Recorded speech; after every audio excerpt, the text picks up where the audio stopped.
Hi, I'm Cassie. I thought trust meant loyalty, that blood meant protection, that marriage meant forever. Instead, on what should have been my first anniversary celebration, I walked into my sister's apartment to find her wearing my grandmother's vintage lace wedding dress while planning her own ceremony to my husband. The same dress I'd worn exactly 1 year ago. The same man who'd promised to love only me. But this wasn't the first time Lauren had stolen something precious from me, and this time, I wasn't going to stay silent about it. Before we jump back in, tell us where you're tuning in from, and if this story touches you, make sure you're subscribed, because tomorrow, I've saved something extra special for you.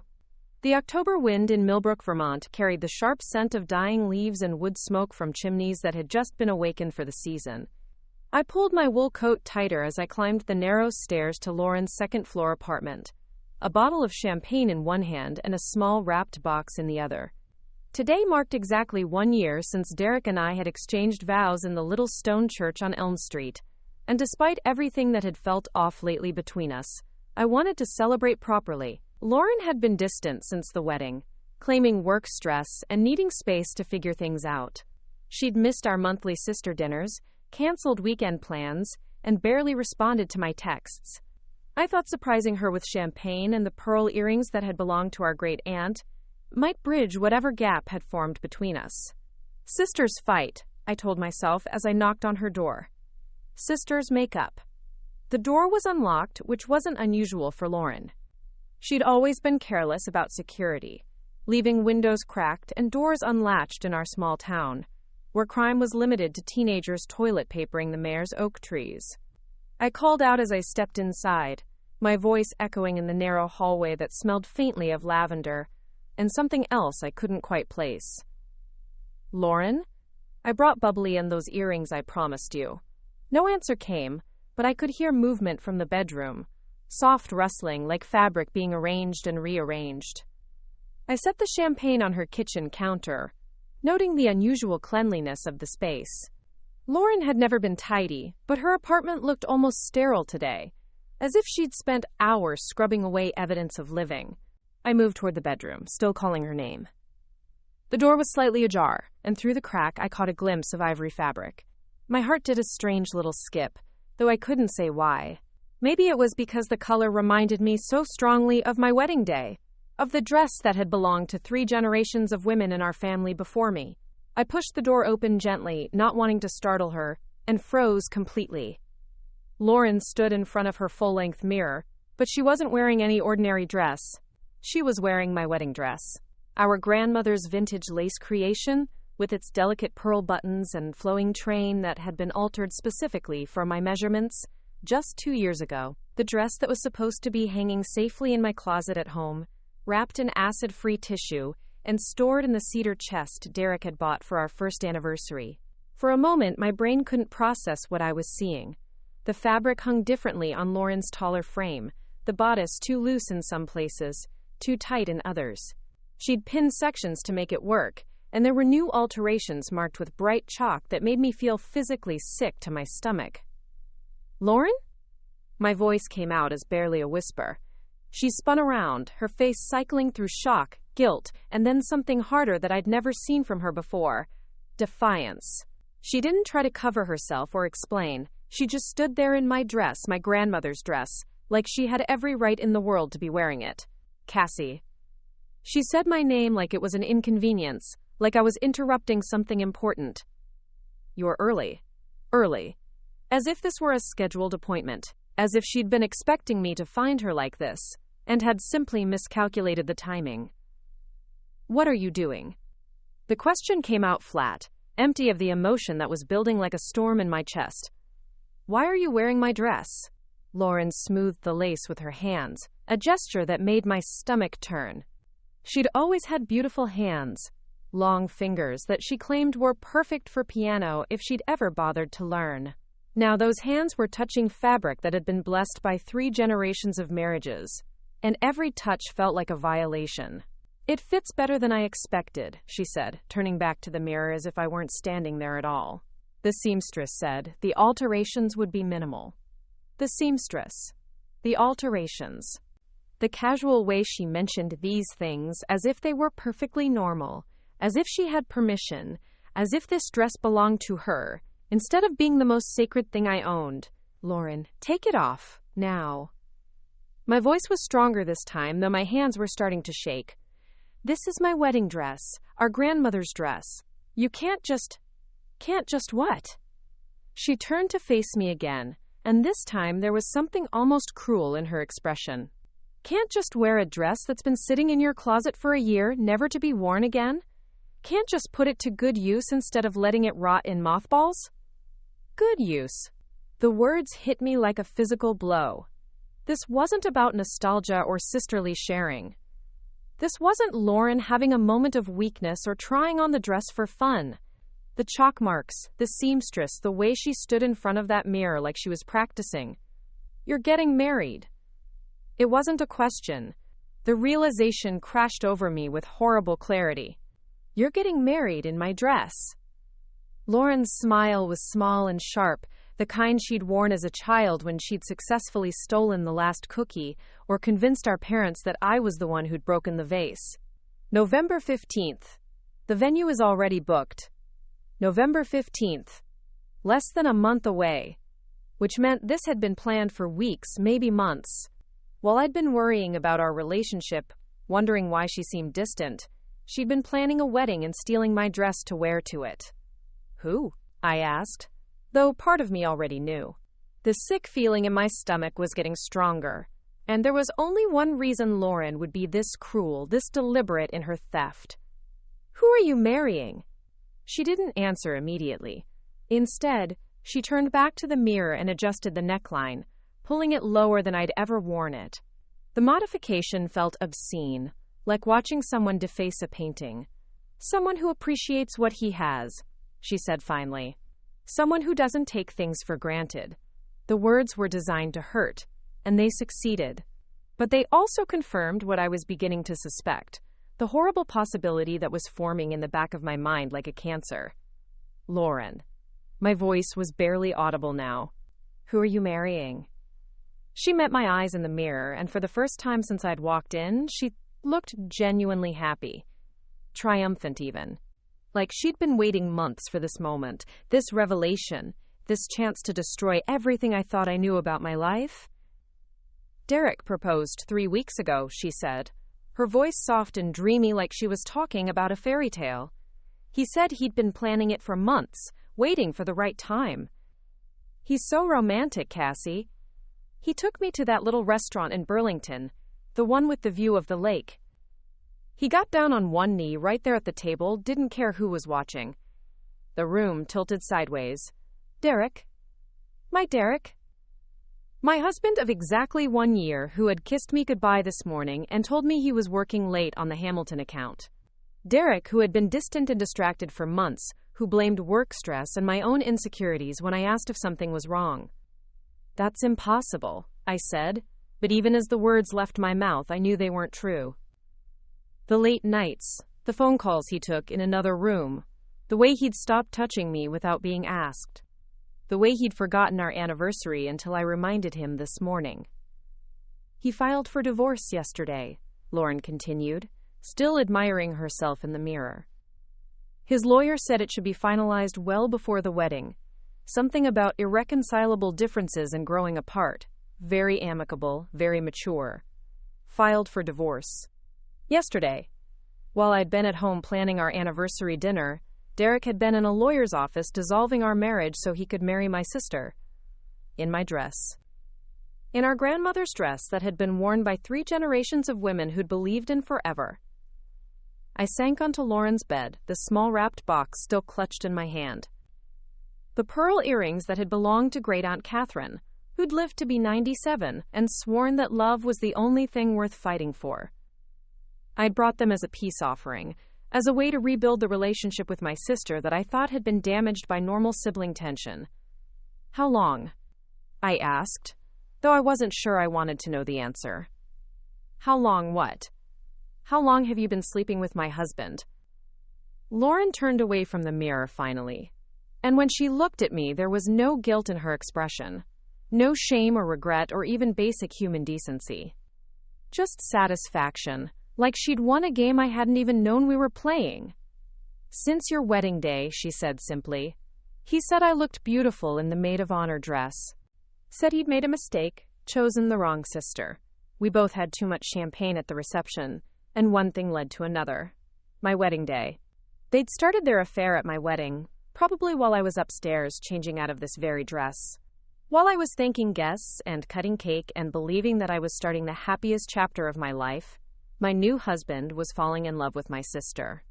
"The Hamilton account," I said suddenly, pieces clicking together in my mind. "That's why he's been working so much overtime." Lauren nodded, pleased that I was figuring it out. "He got me a job at the company 6 months ago. Assistant marketing coordinator. We've been working very closely together. Derek Hamilton, who owned Hamilton Marketing Group. My husband, who'd given my sister a job and then used their professional relationship to hide their personal one. It was elegant in its cruelty, efficient in its deception. They could spend all day together, travel for work, have legitimate reasons to text and call and meet for lunch. I thought about all the times Derek had mentioned Lauren casually in conversation, how she was doing well at the company, how she had natural talent for marketing, how she was finally finding her direction in life. I'd been proud of her, happy that she seemed to be getting her act together after years of bouncing between jobs and relationships. "You planned this," I said, looking up at her as she continued to pose in my dress. "From the beginning, you planned to steal my husband." Preparing and narrating this story took us a lot of time, so if you are enjoying it, subscribe to our channel. It means a lot to us. Now back to the story. "I didn't steal anything," Lauren said, her voice sharp with irritation. "Derek made his choice. He chose the better sister, the one who actually appreciates him, instead of nagging him about working too much and not spending enough time at home." Nagging. I'd been nagging when I asked my husband to spend time with me, when I suggested we take a weekend trip or have dinner together without the television on, when I'd noticed him pulling away and tried to fix whatever was wrong between us. "Besides," Lauren continued, "it's not like your marriage was working anyway. Derek said you two barely talked anymore, that you'd grown into completely different people. He was miserable, Cassie. I saved him from a lifetime of settling. My year-long marriage was settling, but her affair was salvation. My desire to spend time with my husband was nagging, but her willingness to sleep with him while he was married was appreciation." I stood up slowly, my legs unsteady beneath me. The room felt too small, too warm, like the walls were closing in. I needed air, needed space, needed to be anywhere but here, watching my sister parade around in my grandmother's dress, while describing how she'd systematically destroyed my marriage. "Take off the dress," I said again, but there was no strength left in my voice. "No." Lauren's response was firm, final. "This dress is going to have a proper wedding, with a groom who actually wants to be there. It deserves better than the disaster you had." Disaster. My wedding had been small but beautiful, exactly what Derek and I had wanted. Or what I'd thought we'd wanted. Now I wondered if he'd been thinking about Lauren the entire time. If he'd been comparing us as I walked down the aisle toward him. I left without another word, stumbling down the stairs and out into the October afternoon that felt suddenly too bright, too normal for a world that had just collapsed entirely. The champagne sat forgotten on Lauren's counter, and the pearl earrings were still clenched in my fist, their sharp edges cutting into my palm. As I walked to my car, my phone buzzed with a text message. Derek, probably wondering if I wanted to grab dinner somewhere nice for our anniversary. I looked at the screen for a long moment, then turned the phone off without reading it. The drive home was a blur of yellow leaves and familiar streets that looked completely foreign now. Every landmark, every turn reminded me of my life with Derek, of the future we'd planned that had apparently been a lie from the very beginning. The house we'd bought together 6 months after the wedding, the garden we'd planted last spring, the mortgage we'd co-signed like adults who believed in forever. I pulled into our driveway and sat in the car for several minutes, staring at the front door that Derek had painted blue because I'd said it was my favorite color. Everything felt like evidence now. Clues to a deception I'd been too trusting to notice. How many lies had he told me? How many times had he come home from spending the day with Lauren and kissed me like nothing had changed? Inside, the house was exactly as I'd left it this morning. Coffee mug in the sink, newspaper folded on the counter, anniversary card propped against the fruit bowl where Derek couldn't miss it. I'd signed it with love and drawn a little heart next to my name, the same way I'd been signing cards for him since we started dating 3 years ago. I walked upstairs to our bedroom, to the cedar chest at the foot of our bed where my wedding dress should have been safely stored. The chest was still locked, the key still hidden in my jewelry box where I'd left it. But when I opened it, the dress was gone, leaving only the acid-free tissue paper and the lavender sachets I'd placed there to keep everything fresh. She'd taken the key somehow, probably during one of her visits when I was in the kitchen making coffee or using the bathroom. She'd planned this carefully, methodically, stealing my most precious possession while sitting at my dining room table and pretending to care about my life. I sank onto the bed, still holding the pearl earrings that I'd intended as a gift. The irony wasn't lost on me. I'd been trying to repair a relationship that Lauren had already destroyed, offering her jewelry that had belonged to our family while she was stealing a dress that meant infinitely more. My phone buzzed again, and this time I looked at it. Derek, asking if I wanted to meet him at Maple Grounds for coffee. The casual tone of the message was almost worse than anything Lauren had said. He was still pretending, still playing the role of my husband while planning his exit strategy. I typed back a simple response. I know about Lauren. The 3 dots appeared immediately, showing that he was typing a response. They disappeared, then appeared again. Finally, after 5 minutes that felt like hours, his reply came through. We need to talk. We need to talk. 4 words that confirmed everything Lauren had told me, that sealed the end of my marriage and the destruction of my family. Not, I don't know what you're talking about, or let me explain, or even I'm sorry. Just the acknowledgement that there was something to know, something that required discussion rather than denial. I turned the phone off again and lay back on the bed that Derek and I had shared for over a year, staring at the ceiling where we'd planned to install a new light fixture. Another project we'd never complete together. Another small dream that would die along with all the others. The pearl earrings were still in my hand, their weight surprisingly heavy for something so small. Great Aunt Catherine had worn them on her wedding day in 1952, when she'd married the love of her life in a ceremony that lasted 63 years until his death in 2015. She'd passed them down to my mother, who'd worn them to her own wedding and then saved them for her daughters. Love is the only thing worth fighting for, Catherine had told me when she gave me the earrings on my 18th birthday. But make sure it's real love, child. Make sure it's worth the fight. I thought Derek was worth fighting for. I'd thought our marriage was real love, the kind that lasted through difficult seasons and grew stronger with time. Instead, it had been a placeholder, a settling ground for a man who was waiting for something better to come along. And something better had come along, in the form of my own sister wearing my grandmother's dress. The sun was setting outside our bedroom window, casting long shadows across the hardwood floors that Derek and I had refinished ourselves last winter.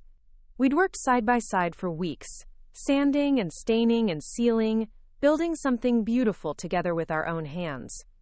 Or so I'd thought. Now I wondered if he'd been thinking about Lauren even then, if he'd been counting down the days until he could leave me for her. If every intimate moment we'd shared had been a lie, every plan we'd made had been a temporary distraction, until he figured out how to get what he really wanted.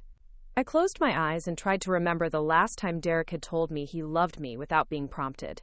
The last time he'd initiated physical contact or suggested we do something together, or acted like a man who was happy to be married to me.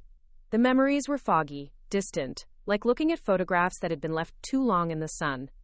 Maybe Lauren was right. Maybe our marriage had been failing, and I'd been too naive or too stubborn to see it. Maybe Derek had been miserable, and I'd been so focused on trying to fix things that I'd missed the fact that he didn't want them fixed.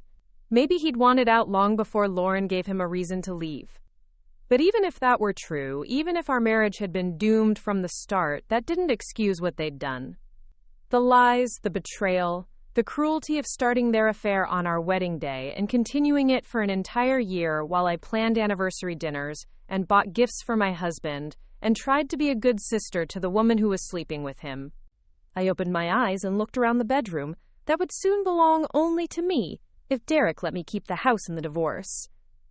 The photos on the nightstand, the books we'd been reading together, the clothes hanging in the closet that we'd shared since moving in together. Everything felt contaminated now, tainted by the knowledge that our entire relationship had been a lie. My phone buzzed once more, and this time it was a notification from social media.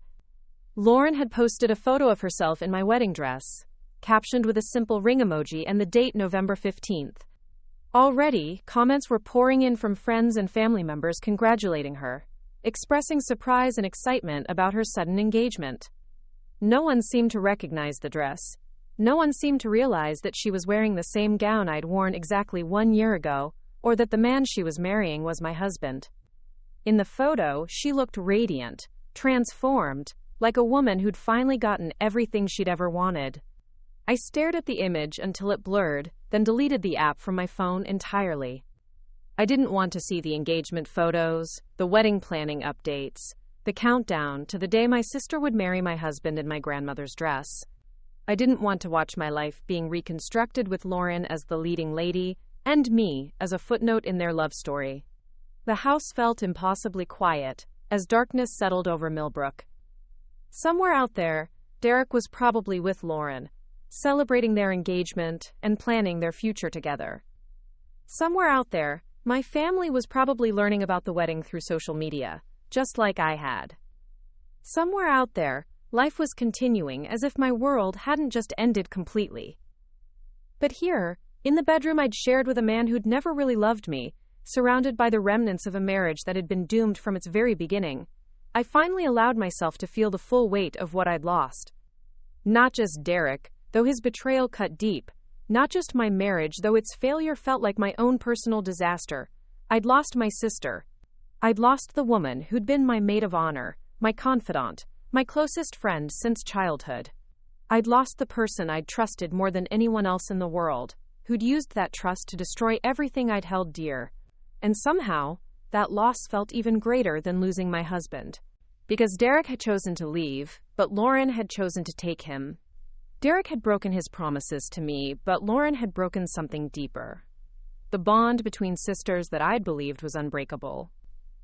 The pearl earrings felt cold in my palm as I finally stood up and walked to the jewelry box where Derek would never think to look for them. I placed them gently in the small velvet compartment where they'd wait for the next woman in our family to believe in love enough to wear them. But as I closed the jewelry box and prepared for the confrontation that was coming, one thing was becoming clear. I wasn't going to let this destroy me. Lauren might have stolen my husband and my dress, but she wasn't going to steal my dignity or my future. Tomorrow, I would start fighting back. Tonight, I would let myself grieve for the life I'd thought I was living, and the sister I'd thought I had. But I wouldn't let them take anything else from me. I'd already lost too much to their betrayal, and I was done being the victim in my own story. The war for my life was just beginning, and this time, I intended to win. Derek came home at midnight, his footsteps heavy on the hardwood stairs, as if he were carrying the weight of his deceptions with him. I'd been lying in our bed for hours, staring at the ceiling and listening to the old house settle around me, every creak and groan a reminder of the life we'd built together that was now crumbling. When I heard his key in the lock, my heart started racing, but I forced myself to remain still, to breathe evenly, to pretend I was asleep. He moved quietly through the house, probably hoping to avoid this conversation until morning, but I wasn't going to give him that luxury. As his hand touched the bedroom doorknob, I spoke into the darkness. I saw her in the dress. He froze, his silhouette visible in the doorway. For a long moment, neither of us moved. Then he stepped into the room, closing the door behind him with the same careful precision he used for everything else in his life. Cassie. His voice was softer than I'd heard it in months, almost gentle. I wanted to tell you differently. Differently? I sat up in bed, switching on the lamp beside me. The sudden light revealed his face, and what I saw there surprised me. He looked exhausted, older somehow, like he'd aged years in the span of a single day. How exactly does someone tell their wife that they've been cheating with her sister for a year? He sat heavily on the edge of the bed, still wearing his work clothes. His suit was wrinkled, his tie loose around his neck. He looked like a man who'd been running from something and had finally been caught.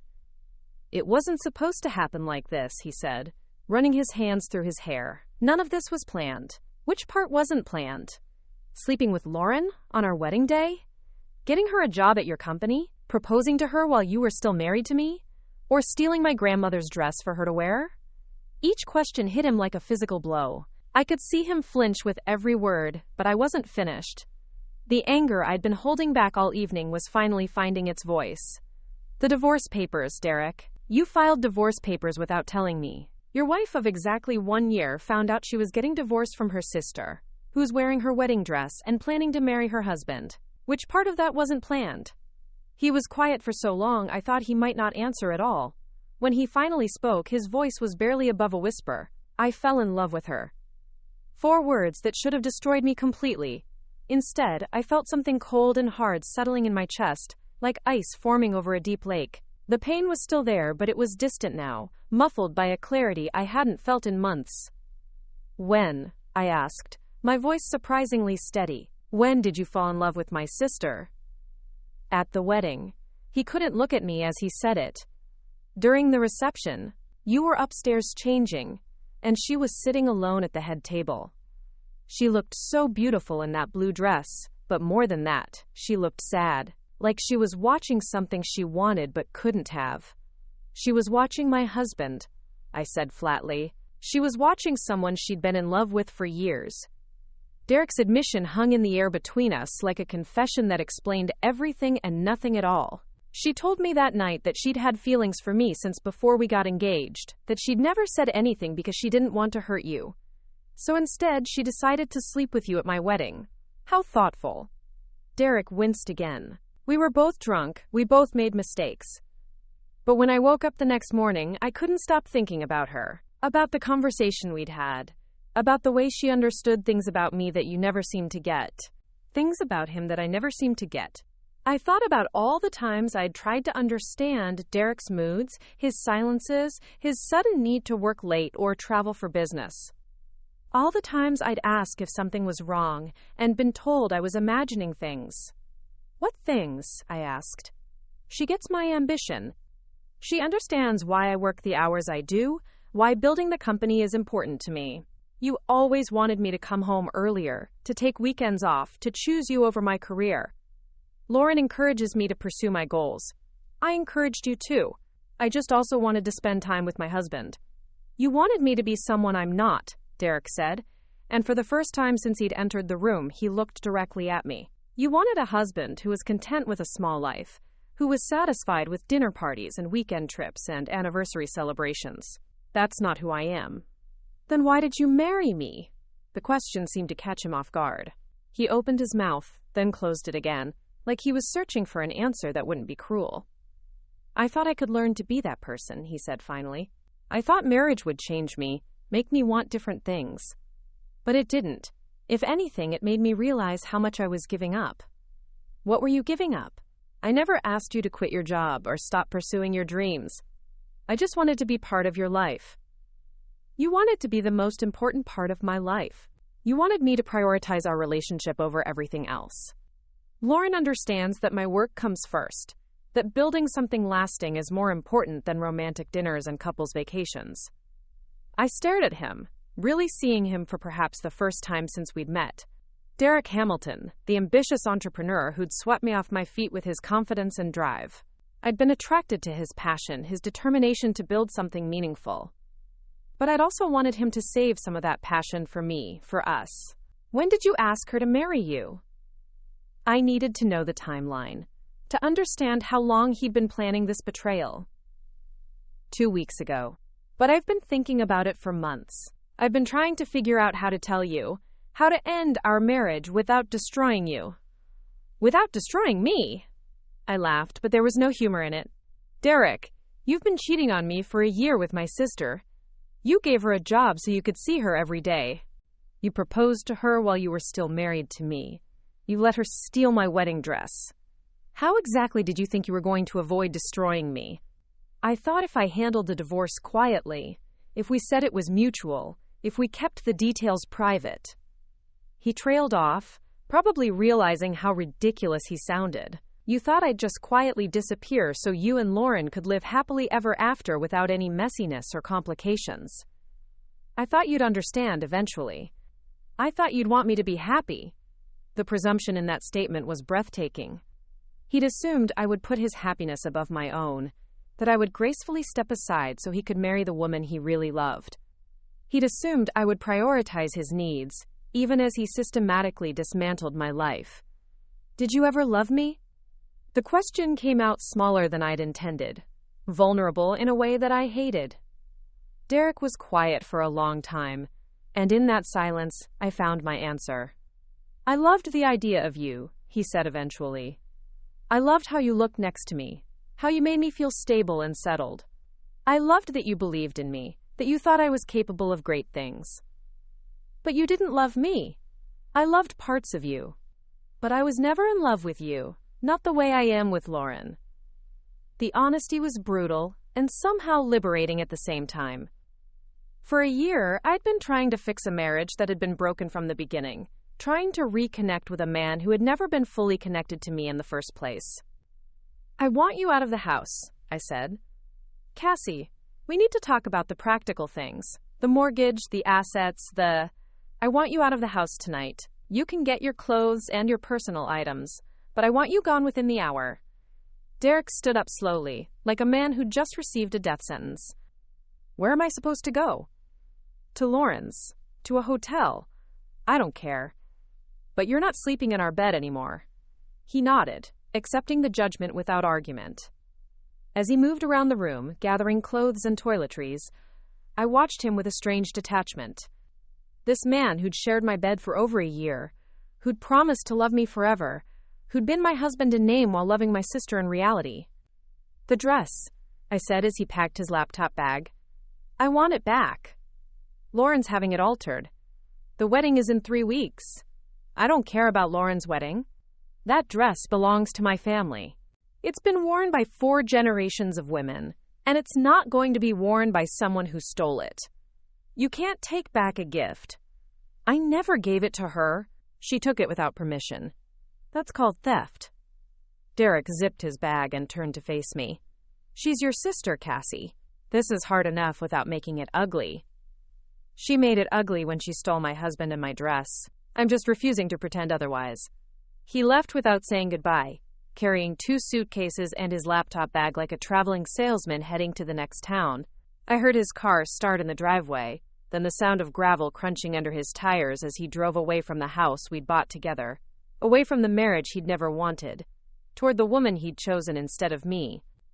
The silence that followed was different from the quiet that had filled the house all evening. This was the silence of something ending, of a chapter closing whether I was ready or not. I sat in the empty bedroom surrounded by the remnants of Derek's presence and tried to figure out what came next. The first thing I did was call in sick to work. I couldn't face my colleagues at the elementary school, couldn't pretend to be interested in lesson plans and parent conferences when my entire life had just exploded. I sent a brief email to my principal explaining that I had a family emergency and would need a few days off. Then I called Natalie Rodriguez, my best friend since college and the only person I trusted completely. She answered on the second ring, her voice groggy with sleep. Cassie? It's 2 a.m.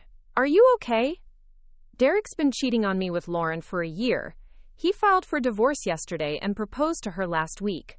She's wearing my wedding dress for their ceremony in November. Silence. Then, I'm coming over. Nat, you don't have to. I'm already putting on clothes. Do you have coffee? I think so. Good. Don't do anything crazy until I get there. She hung up, and I found myself smiling for the first time all day. Natalie had been my rock through every crisis since we were 18 years old.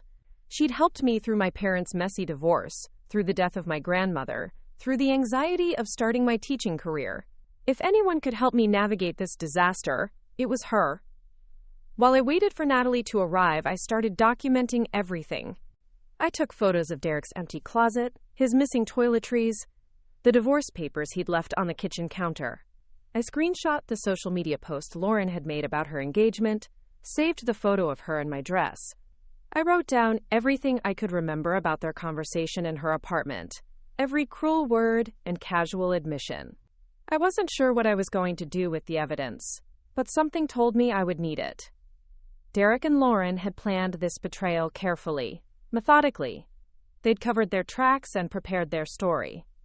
But they'd also underestimated me, assumed I would quietly accept their version of events without fighting back. They were about to learn otherwise. Natalie arrived 45 minutes later with a bag of groceries and a grim expression. She took one look at me sitting at the kitchen table surrounded by printed emails and legal documents and pulled me into a fierce hug. "Okay," she said, releasing me and rolling up her sleeves. "Tell me everything." I told her about finding Lauren in the dress, about Derek's confession, about the year-long affair that had started on my wedding day. I told her about the job at Derek's company, about the divorce papers I'd known nothing about the casual cruelty with which they'd dismantled my life. Natalie listened without interrupting, her expression growing darker with every detail. When I finished, she was quiet for a long moment, staring at the photo of Lauren in my dress. "They're not going to get away with this," she said finally. "What do you mean?" "I mean, they think they've won because they planned better and lied better than you did. They think you're going to curl up and disappear while they live happily ever after. But they're wrong. Nat, I can't stop them from getting married. I can't make Derek love me. I can't. You can make them face consequences for what they've done. You can make sure everyone knows the truth about how their relationship really started. You can get your dress back and make them pay for what they've stolen from you." "How?" Natalie smiled, and there was something fierce in her expression that reminded me why we'd been friends for so long. "Leave that to me. But first, we need to secure your assets and document everything they've done. Because I have a feeling this is about to get very ugly, and you need to be prepared." We spent the rest of the night going through my financial records, my legal documents, my evidence of Derek and Lauren's betrayal. Natalie took photos of everything, backed up files to cloud storage, created a timeline of events that would be impossible to dispute. "Why are you doing this?" I asked, as dawn started creeping through the kitchen windows. "This isn't your fight." "It became my fight the moment they decided to destroy my best friend," Natalie said. "Besides, someone needs to teach them that actions have consequences. Lauren thinks she can steal whatever she wants without anyone stopping her. Derek thinks he can cheat on his wife and walk away clean. They're both about to learn differently." As the sun rose over Millbrook, I felt something I hadn't experienced in months. Hope. Not hope that Derek would come back, or that my marriage could be saved, but hope that I wouldn't have to face this alone. Hope that Lauren and Derek's betrayal wouldn't go unchallenged. Hope that I could rebuild my life on my own terms instead of accepting the scraps they'd left behind.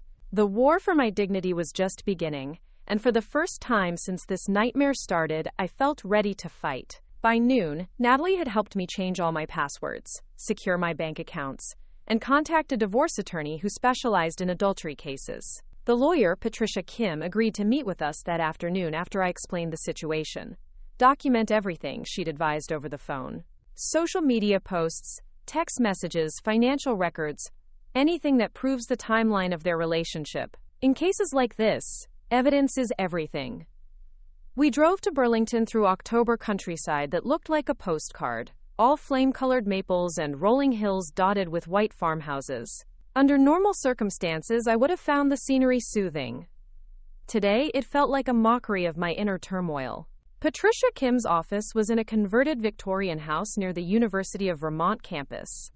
She was younger than I'd expected, probably only a few years older than me, with kind eyes and a firm handshake that immediately put me at ease. "Tell me about your marriage," she said, settling behind her desk with a legal pad and pen. I told her everything again, watching her take notes as I described Derek's affair, Lauren's theft of the dress, the divorce papers I'd known nothing about. When I finished, she set down her pen and leaned back in her chair. "Mrs. Hamilton, I'm going to be direct with you. Your husband and his paramour have handled this very poorly from a legal standpoint. Filing for divorce without informing you, conducting an affair with a subordinate employee, taking marital property without consent. These are all things that will work in your favor. What does that mean, practically speaking? It means you have significant leverage in the divorce proceedings. Your husband will want this settled quickly and quietly to avoid scandal. especially if he's planning to marry your sister in 3 weeks. That gives us room to negotiate. I want the house, I said suddenly, surprising myself with the certainty in my voice. And I want my dress back. The house is absolutely possible, given the circumstances. As for the dress, Patricia paused, considering. That's trickier. Technically, it's personal property that was taken without permission. We could potentially file theft charges, but that might be more nuclear than you want to go. They've already gone nuclear, Natalie interjected. They destroyed her marriage and stole her family heirloom. Why should she protect them from consequences? Patricia nodded. Fair point. Let me make some calls and see what options we have. In the meantime, I want you to continue documenting everything. Any contact from your husband or sister, any social media posts about their relationship, any evidence of when their affair actually began. We left her office with a stack of legal documents and a plan of action. For the first time since discovering Derek's betrayal, I felt like I had some measure of control over my situation. That evening, as Natalie and I sat in my living room eating takeout Chinese food and going through old photos for evidence of Derek and Lauren's affair, my phone rang. The caller ID showed my mother's number. Hi, Mom. Cassie, honey, I just saw Lauren's post about her engagement. I'm so confused. She's wearing a dress that looks exactly like yours, and she's marrying someone named Derek. Please tell me this isn't what I think it is. I closed my eyes, dreading this conversation. My parents had been divorced for 10 years, but they'd both been thrilled about my marriage to Derek. They'd welcomed him into the family, included him in holiday celebrations, treated him like the son they'd never had. It's exactly what you think it is, Mom. Derek's been having an affair with Lauren for a year. He filed for divorce yesterday. The silence on the other end of the line stretched so long I thought the call had dropped. That's your grandmother's dress, my mother said finally, her voice hollow. I know. She had no right to take that dress. That dress belongs to our family. It was supposed to be passed down to your daughter someday. The pain in my mother's voice was almost worse than my own.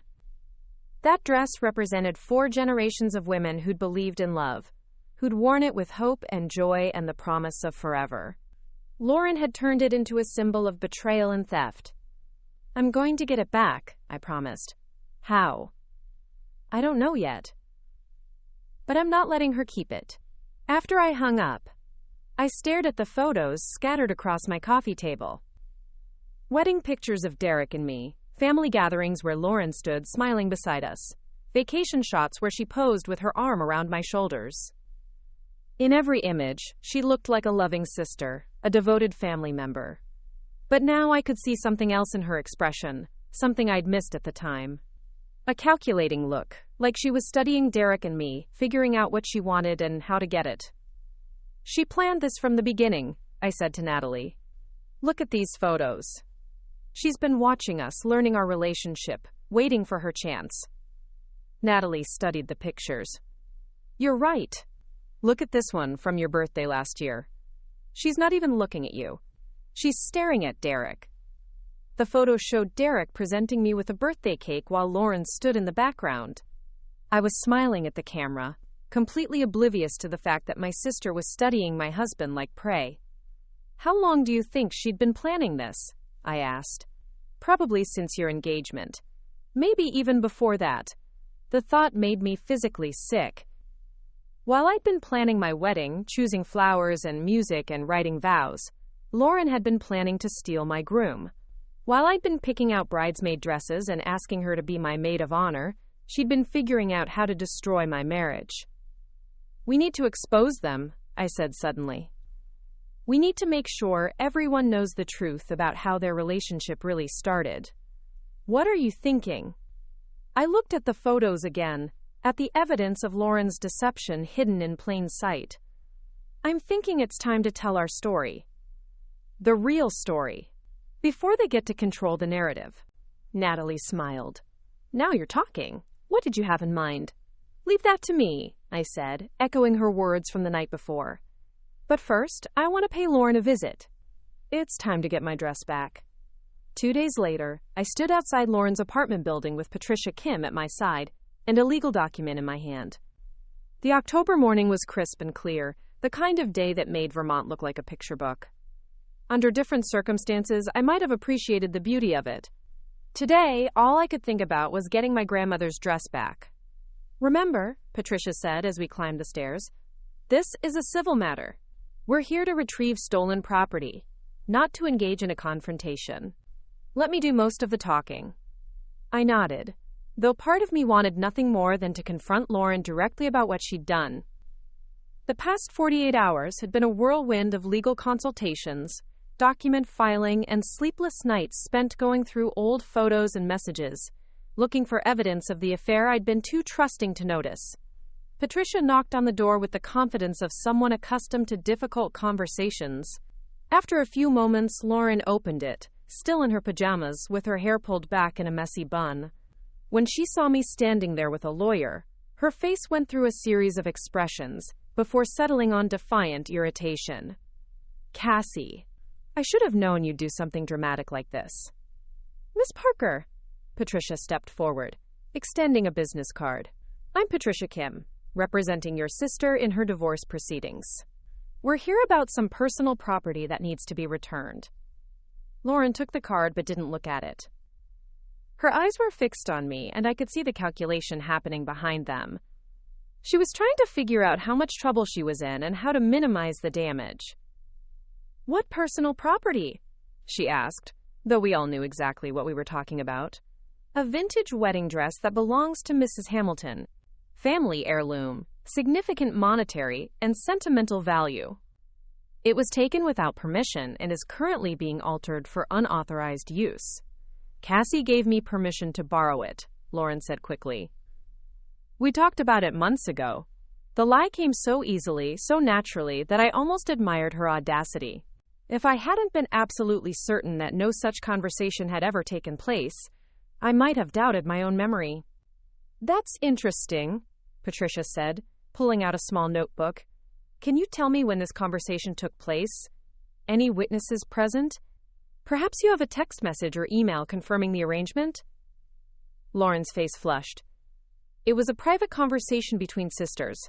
I don't document every family discussion." "Neither do I said, speaking for the first time since we'd arrived. "But I do remember every conversation about my grandmother's dress, because it's the most important thing I own. And I never, ever gave you permission to take it." "You weren't even wearing it anymore," Lauren snapped, dropping the pretense of politeness. "It was just sitting in your closet gathering dust while you played house with a man who didn't love you." The words stung, but they also revealed something crucial. Lauren wasn't just defending her theft of the dress. She was trying to justify the entire affair by painting my marriage as a sham. It was a narrative that probably made her feel better about what she'd done, but it was also evidence of her state of mind. "Ms. Parker," Patricia interjected smoothly, "I'm going to need you to retrieve the dress and return it to its rightful owner. We have documentation proving Mrs. Hamilton's ownership, including insurance records and family photographs dating back several generations. I can't return it. It's being altered for my wedding." "Then you'll need to contact your seamstress and halt the alterations immediately. Any damage to the dress will be considered destruction of property and may result in additional charges." "Additional charges?" For the first time, Lauren looked genuinely worried. Patricia handed her a folded document. "You're being served with notice of a civil claim for theft of personal property valued at over $5,000. The dress was appraised last year for insurance purposes. You have 72 hours to return it in its original condition." Lauren stared at the papers like they might bite her. "You can't be serious. It's just a dress." "It's not just a dress," I said, my voice steady despite the emotions churning inside me. "It's been in our family for 4 generations. Grandmother wore it, Mom wore it, I wore it, and someday my daughter will wear it. You don't get to steal that legacy just because you wanted to play bride in someone else's gown." "Your daughter?" Lauren laughed, but there was no humor in it. "What daughter, Cassie? You and Derek never even talked about having kids. He told me you weren't ready, that you kept putting it off because you were too focused on your precious teaching career." Another revelation that felt like a knife between my ribs. Derek and I had talked about children, but always in vague, someday terms. I had assumed we had time, that we'd figure it out when we were both ready. Apparently, Derek had been discussing our private conversations with Lauren, using my supposed reluctance to have children as another justification for their affair. That's irrelevant to the current situation, Patricia said firmly. Ms. Parker, you have 72 hours to return the dress. If you fail to comply, we'll be forced to pursue this through criminal channels as well as civil ones. Fine, Lauren spat, but I want something in return. You're not in a position to negotiate, Patricia replied. Actually, I think I am. Lauren's smile was cold and calculating. Because if you want this to stay quiet, if you want to avoid a messy public battle that destroys what's left of your family, then you're going to listen to my terms. I felt Patricia tense beside me, but I was curious despite myself. What could Lauren possibly think she had to bargain with? I'm listening, I said. Derek and I get married as planned.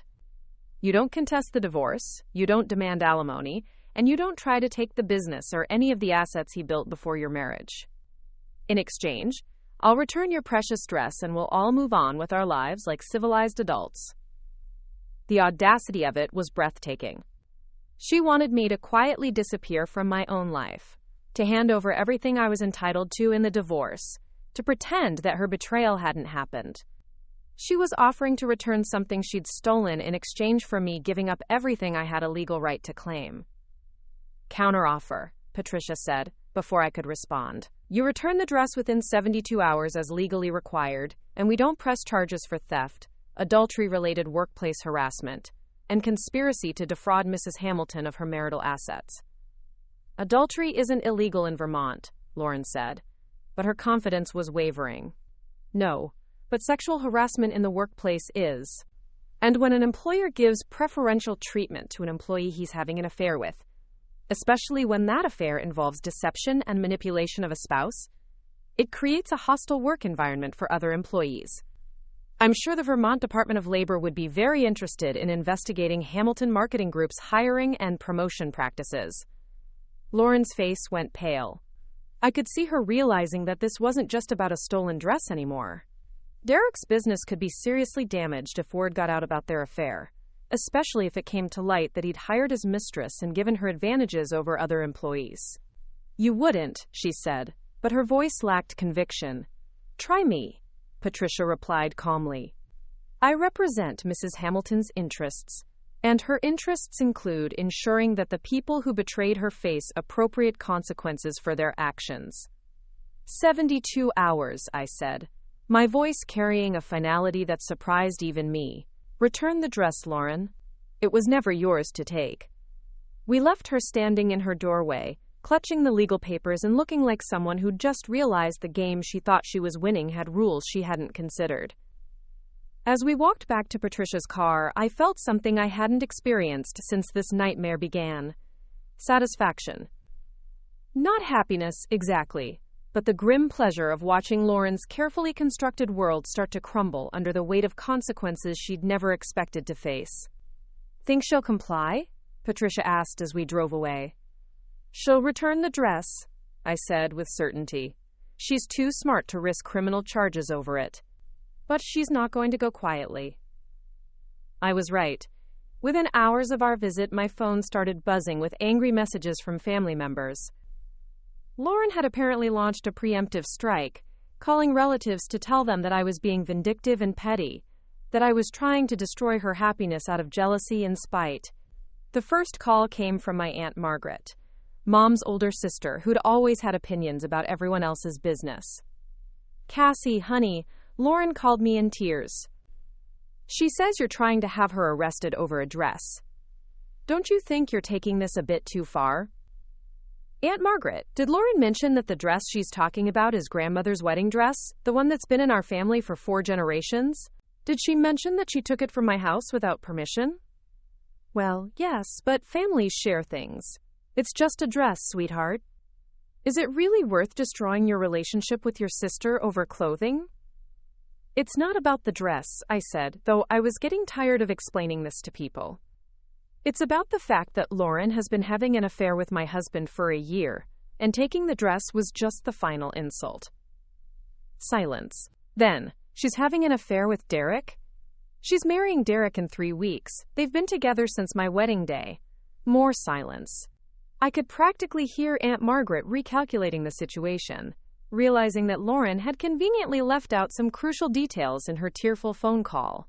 "Oh," she said finally. "Oh my. I had no idea." "I'm sure you didn't."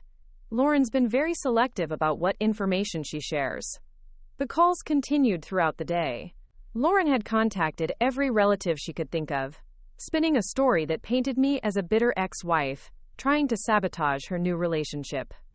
But each time I explained the full situation, the caller's sympathy shifted from Lauren to me. By evening, my phone was buzzing with messages of support instead of criticism. Cousins I hadn't heard from in years were reaching out to express their outrage at Lauren's behavior. Great aunts were calling to share their own stories of family betrayal and offer advice. Even my father, who'd remained studiously neutral during my parents' divorce, called to say that what Lauren had done was unforgivable. "Your grandmother would be rolling in her grave," he said, his voice heavy with disappointment. "That dress meant everything to her. She wore it when she married your grandfather in 1952, saved it through the Depression and 2 world wars, for Lauren to steal it for an affair wedding. It's unspeakable." The weight of family history made Lauren's theft even more painful. This wasn't just my wedding dress. It was a symbol of love and commitment that had survived decades of hardship. Women in my family had worn it through good times and bad, but they'd all worn it with honor, with the blessing of the family and the hope of a lifetime partnership. Lauren was planning to wear it while marrying a man she'd stolen from his wife. The desecration felt almost spiritual in its cruelty. That night, Natalie came over with takeout pizza and a bottle of wine. We sat in my kitchen, surrounded by legal documents and family photos, trying to make sense of the mess my life had become. "Lauren's been busy," Natalie said, scrolling through social media on her phone. "She's posted 3 times today about wedding planning and finding your, quote, perfect dress." No mention of where the dress actually came from, of course. What are people saying? Mixed reactions. Some people are congratulating her, but others are asking questions. A few of your friends have commented asking if that's your dress. Morgan Wells from Derek's office posted something about being, quote, surprised by recent developments in the workplace. I took a sip of wine and tried to process this information. Morgan had worked at Hamilton Marketing Group longer than Derek had owned it. She was in her 50s, had 3 daughters, and had always been kind to me at company events. If she was posting cryptic comments about workplace developments, it meant the affair was becoming common knowledge among Derek's employees. "This is going to destroy Derek's business," I said, and was surprised to find that I felt a flicker of guilt about it. "Good," Natalie said firmly. "He should have thought about that before he decided to cheat on his wife with her sister. Actions have consequences." But what about the other employees? People like Morgan who had nothing to do with this mess? They'll find other jobs. Derek's the one who chose to risk everything by mixing business with his personal drama. If his company fails because of his poor choices, that's on him, not you. Logically, I knew Natalie was right. But emotionally, I was struggling with the scope of destruction that seemed to be spreading from Derek and Lauren's affair. It wasn't just my marriage that was being destroyed. It was Derek's business, Lauren's reputation, my family's relationships, my standing in the community. "Do you ever wonder if I should just let them have what they want?" I asked. "Give them the divorce, let Lauren keep the dress, walk away and start over somewhere else?" Natalie set down her wine glass and fixed me with a look that reminded me why we'd been friends for so long. "Cassie Parker, listen to me carefully. You did nothing wrong. You were a good wife, a good sister, a good person, who trusted the people closest to her. They betrayed that trust in the cruelest way possible, and now they want you to quietly disappear so they can enjoy the life they built on your destruction. If you let them do that, if you reward their betrayal by giving them everything they want without a fight, you'll regret it for the rest of your life. But I'm so tired of fighting. I just want this to be over." "I know you do, but it's not going to be over. until you make it clear that there are consequences for what they did. Lauren thinks she can steal whatever she wants and charm her way out of trouble. Derek thinks he can betray his wife and face no repercussions as long as he handles the paperwork properly. They both need to learn the world doesn't work that way. What if fighting back makes everything worse? Worse than what? Worse than watching your sister marry your husband in your grandmother's dress while everyone pretends it's a beautiful love story? Worse than spending the rest of your life wondering if you could have salvaged some dignity from this disaster if you'd just been brave enough to try? I looked around my kitchen, at the house Derek and I had bought together, at the life I'd built that was now in ruins. Natalie was right. I could either fight for what remained of my dignity and my family's legacy, or I could quietly accept whatever scraps Derek and Lauren were willing to leave behind. The dress comes home in 72 hours, I said finally. And then we start planning how to make sure everyone knows the truth about their perfect love story. Natalie smiled and raised her wine glass. Now you're talking. What did you have in mind? I'm thinking it's time to tell our own story. Publicly. Before they get to control the narrative. The next morning brought news that changed everything. Patricia Kim called just after 8 o'clock, her voice tight with anger. Cassie, we have a problem. Derek's attorney contacted me this morning. They're claiming that the dress was a gift from you to Lauren, and they have a witness who will testify that you gave it to her months ago. My blood went cold. What witness? Derek. He's prepared to swear under oath that you told Lauren she could have the dress because you weren't planning to keep it anyway. The manipulation was breathtaking in its scope. Not only were they stealing my property, but they were also trying to make me complicit in the theft.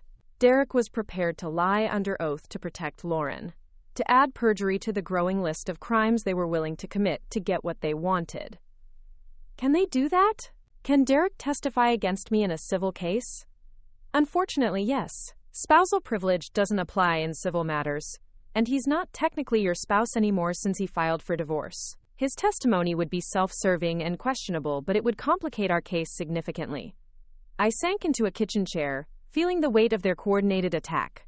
They'd planned this carefully, anticipated my moves, prepared counter-strategies for everything I might try. But they'd also made one crucial mistake. Patricia, I said slowly, what if I could prove that Derek and Lauren planned this entire theft together? What if I had evidence that they discussed stealing the dress as part of their affair? That would change everything. Do you have such evidence? I might. Give me 24 hours. After I hung up, I called Natalie and explained the situation. She listened quietly, then asked the question I'd been hoping she would ask. What kind of evidence are you thinking about? The kind that requires us to be very clever and very careful. Are you free this evening? For you? Always. What do you need me to do? Help me catch them in their own lies, and maybe get my dress back in the process. That evening, Natalie and I sat in her car across the street from Lauren's apartment building, watching and waiting. I'd spent the day formulating a plan that was risky, but potentially devastating if it worked. All it required was patience, timing, and a little bit of luck. Remind me again why we're sitting here like private investigators? Natalie asked, adjusting the camera on her phone. Because Lauren's seamstress appointment is at 7 o'clock. I called the shop this morning pretending to be Lauren, asking to confirm the time. The woman said she'd have the final alterations done by tonight, and that Lauren could pick up, quote, her beautiful vintage dress anytime after 7:30. And you think Lauren will incriminate herself somehow? I think Lauren can't resist bragging about what she's done. And if Derek's there too, if they discuss their story about me giving her the dress as a gift, we'll have proof that they're coordinating their lies. We didn't have to wait long. At 7:45, Lauren's car pulled up outside the building. Derek was in the passenger seat, and I felt a familiar stab of pain seeing them together. Seeing him smile at something she said as they got out of the car. Lauren was carrying a garment bag that could only contain one thing. There's the dress, Natalie whispered, already recording on her phone. Wait for them to go inside. We need to get close enough to hear what they're saying.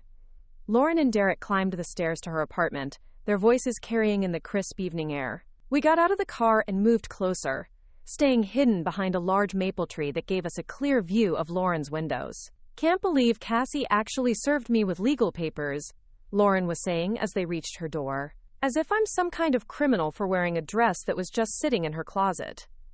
You don't need to worry about it, Derek replied. I'll testify that she gave you permission. My word against hers, and I'm a successful businessman with no reason to lie. Natalie and I exchanged glances. Derek was admitting to planned perjury, and we had it recorded. But what if someone asks questions about when this alleged conversation took place? Lauren asked as she unlocked her door. We'll say it was in June, right after we told her about us. We'll say she was hurt and angry, but she realized we belonged together and offered you the dress as a peace offering. Except we never told her about us. She found out on her own.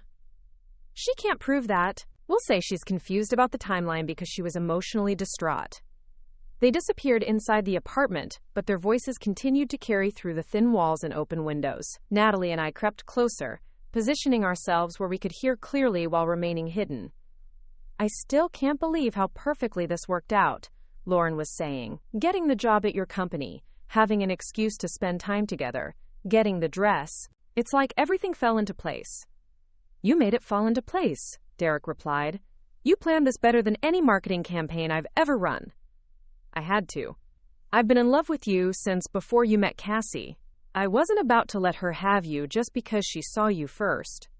The casual admission of her long-term deception was stunning. Lauren had been planning to steal Derek from me since before we were even married. Every kindness she'd shown me, every sisterly gesture, every moment of support had been calculated manipulation designed to get her closer to what she really wanted. The job application was genius, Derek continued. Applying under your maiden name so Cassie wouldn't make the connection immediately. Listing qualifications that perfectly matched what I needed. I almost hired you on the spot. I researched your company for months before applying. I knew exactly what kind of employee you were looking for, what skills you valued most. I tailored everything to appeal to you specifically. And the dress? That was impulse. I saw it hanging in her closet when I visited in August, and I just knew it would be perfect for our wedding. Taking it was easy. She trusts me completely. Trusted me anyway. Natalie and I looked at each other in amazement. They were confessing to everything. The premeditated affair, the systematic deception, the theft of the dress, the planned perjury. They were so confident that they'd gotten away with their crimes, that they were celebrating their success like criminal masterminds reviewing a successful heist. What if she doesn't back down? Lauren asked. What if she keeps fighting even after we discredit her story about the dress? Then we make her life miserable until she gives up.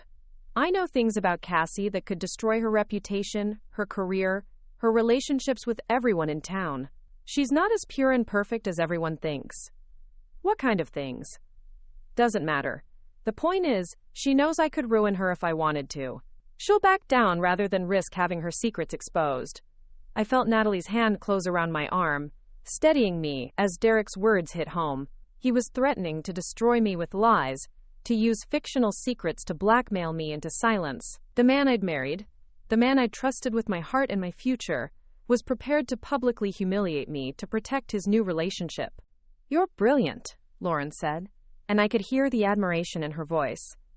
Cassie never had a chance against us. No, she didn't. She's too trusting, too naive. She believed everything we told her, never questioned anything, never suspected that the two people closest to her were planning to destroy her life. Do you feel bad about it at all?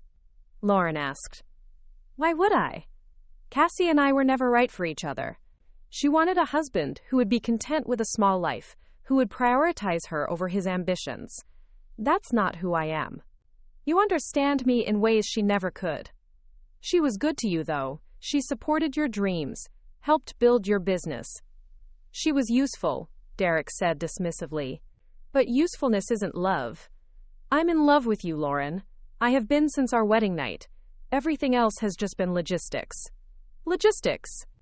That's what Derek called the year he'd spent lying to me, pretending to be my husband while planning his future with my sister.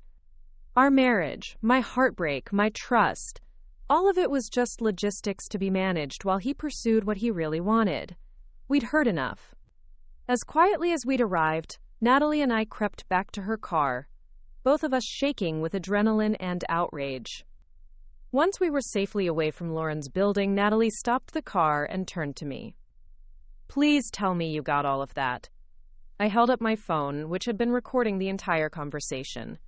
Every single word.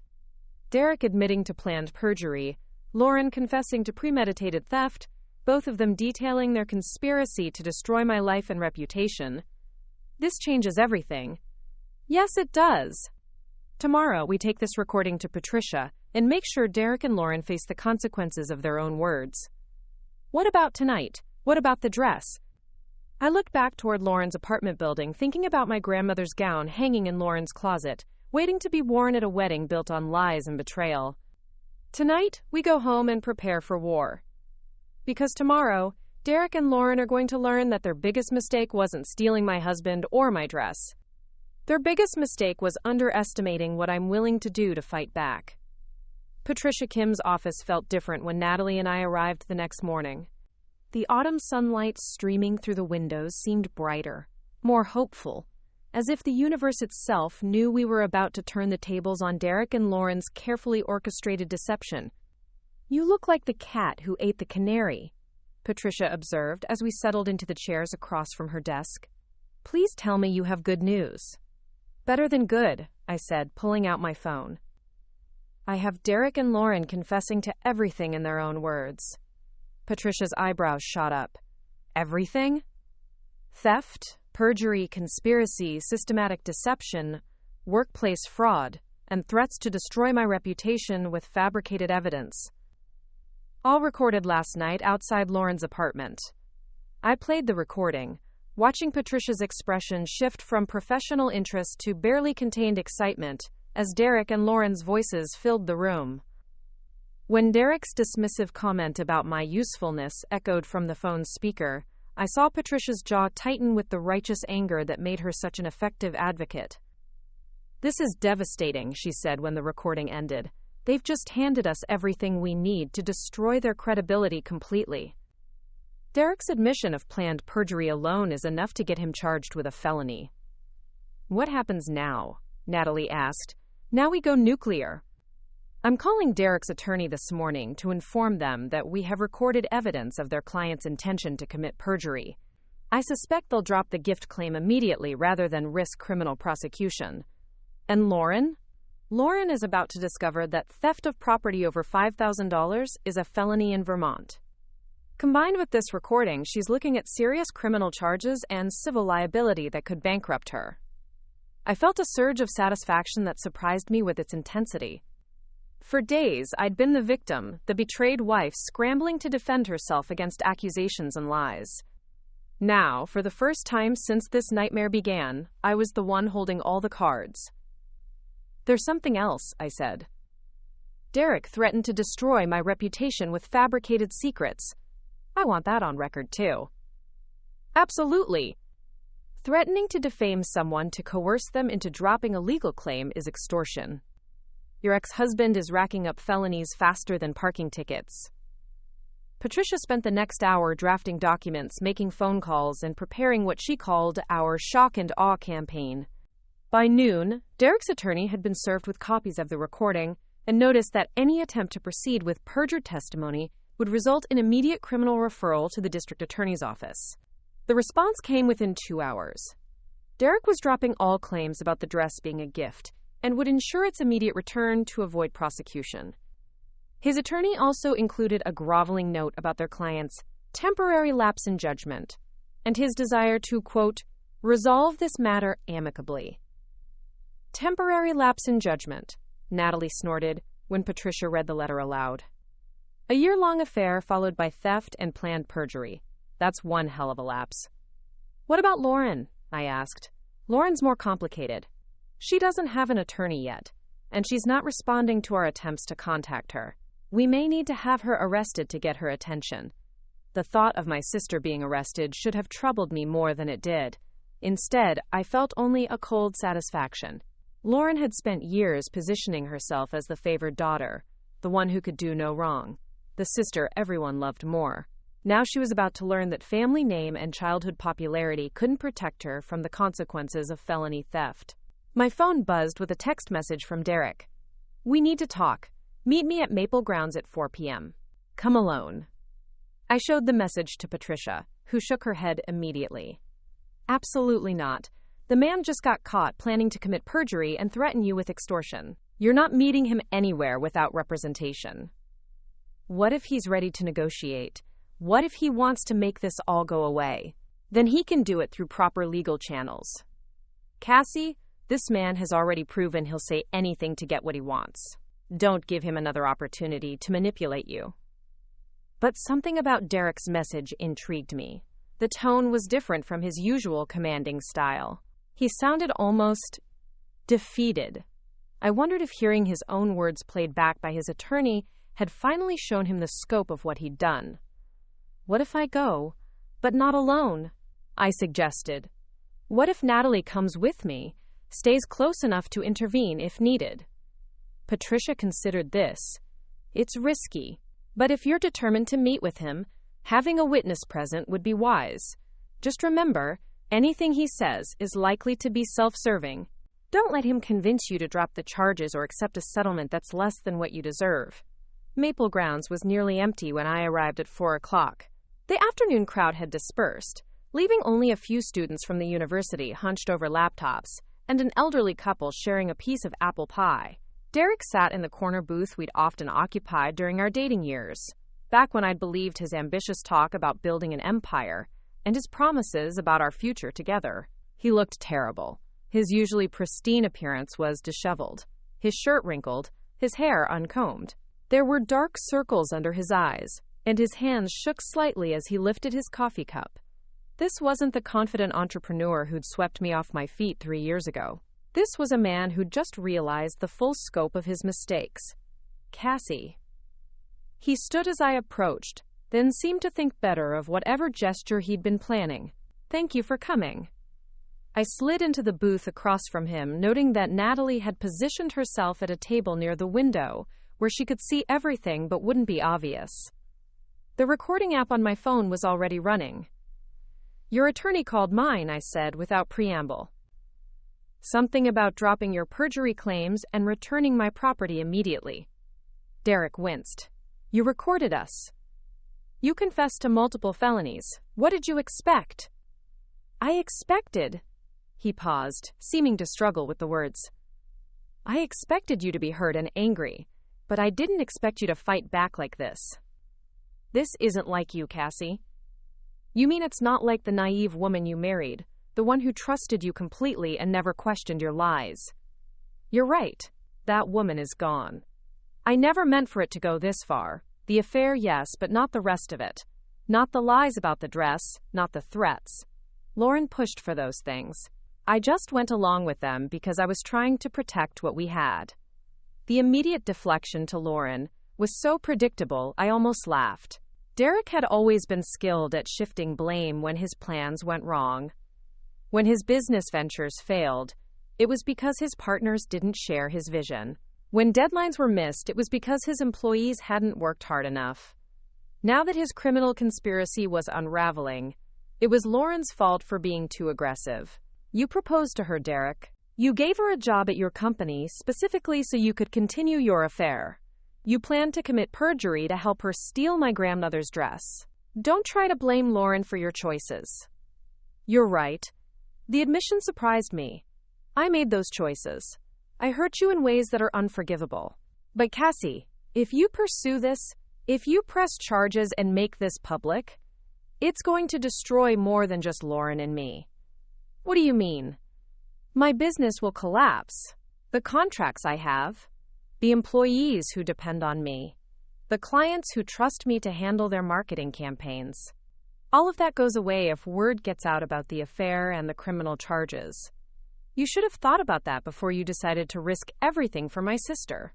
I know I should have. But it's not just me who will suffer. Morgan Wells has 3 daughters in college. Tom Peterson just bought a house. Sarah Chen is supporting her elderly parents. If Hamilton Marketing Group fails, 12 families lose their income because of my mistakes. The emotional manipulation was expertly done, appealing to my conscience and my natural inclination to protect innocent people. Derek had always been good at reading people, at finding their pressure points and using them to get what he wanted. But this time, I was ready for his tactics. "Those employees can find other jobs," I said. "And if they can't, maybe you should have considered their welfare before you decided to use your business as a cover for your affair. What can I do to make this right? What do you want from me?" "I want my dress back. I want a fair divorce settlement. And I want you and Lauren to face consequences for what you've done. The dress will be returned today. My attorney is handling the divorce settlement, and I promise you'll get more than what you're legally entitled to. But the criminal charges, Cassie, is there any way we can resolve this without involving the police?" I studied his face, looking for signs of genuine remorse or simply calculated self-interest. Derek had always been difficult to read when he was focused on getting something he wanted. "Why should I protect you from the consequences of your own actions? Because spite isn't who you are. Because revenge won't actually make you feel better. Because at some point, you have to decide whether you want to spend your energy destroying your past or building your future." "This isn't about revenge, Derek. It's about justice. You and Lauren committed crimes. You hurt people. You stole from me, lied to me, and planned to destroy my reputation to cover your tracks. Why shouldn't you face the same legal consequences anyone else would face? Because I'm willing to make it worth your while not to press charges." There it was. The real reason for this meeting. Derek wasn't here to apologize or seek forgiveness. He was here to buy his way out of trouble, to negotiate a settlement that would allow him and Lauren to escape criminal prosecution. "What are you offering?" "The house, free and clear. My stake in the business. Alimony for 5 years. Plus a cash settlement that would let you start over anywhere you want." The offer was substantial, probably worth more than I could hope to get in a contested divorce. Derek was essentially offering to give me everything he owned in exchange for my silence about his crimes. And Lauren? Lauren would have to face whatever consequences you decide. I can't protect her the way I can protect myself. Even in his desperation, Derek was still calculating, still looking for angles. He was willing to sacrifice Lauren to save himself, to throw the woman he claimed to love under the bus if it meant avoiding prison time. "You'd abandon her?" "I'd prioritize my survival. Lauren made her choices knowing the risks. I'm not going to prison for her mistakes." The casual cruelty of it was breathtaking. Derek was prepared to betray Lauren just as thoroughly as he'd betrayed me, proving that his capacity for loyalty was limited to what served his immediate interests. "What about your great love affair? Your perfect relationship that was worth destroying my marriage?" Derek's laugh was bitter. "Perfect relationship? Cassie, Lauren is jealous, possessive, and manipulative. She's been pressuring me to leave you since our wedding night, threatening to expose the affair if I didn't marry her. This whole situation spiraled out of control because she couldn't be patient." Another revelation that reframed everything I thought I knew about Derek and Lauren's relationship. It wasn't the passionate love story Lauren had described. It was a toxic dynamic where Lauren had used blackmail to force Derek's hand, just as she'd used theft and deception to get what she wanted. "So you don't actually want to marry her?" "I want to marry someone who won't destroy my life if I displease them. Right now, that's not Lauren." "But you proposed to her. You planned a wedding." "I proposed because she threatened to tell you about the affair and ruin my business if I didn't. The wedding is happening because backing out now would mean facing her wrath on top of your legal action." I sat back in the booth, trying to process this new information. Derek was trapped in a relationship with Lauren, just as surely as I'd been trapped in a marriage with him. The difference was that his trap was of his own making, the predictable result of his dishonesty and manipulation. "If you don't want to marry Lauren, why not just call off the wedding?" "Because she has evidence of the affair that could destroy me, even if you drop the charges. Photos, emails, recorded conversations. She's been documenting everything since the beginning, supposedly as romantic mementos, but really as insurance against me ever leaving her." Lauren had been planning this even more carefully than I'd realized.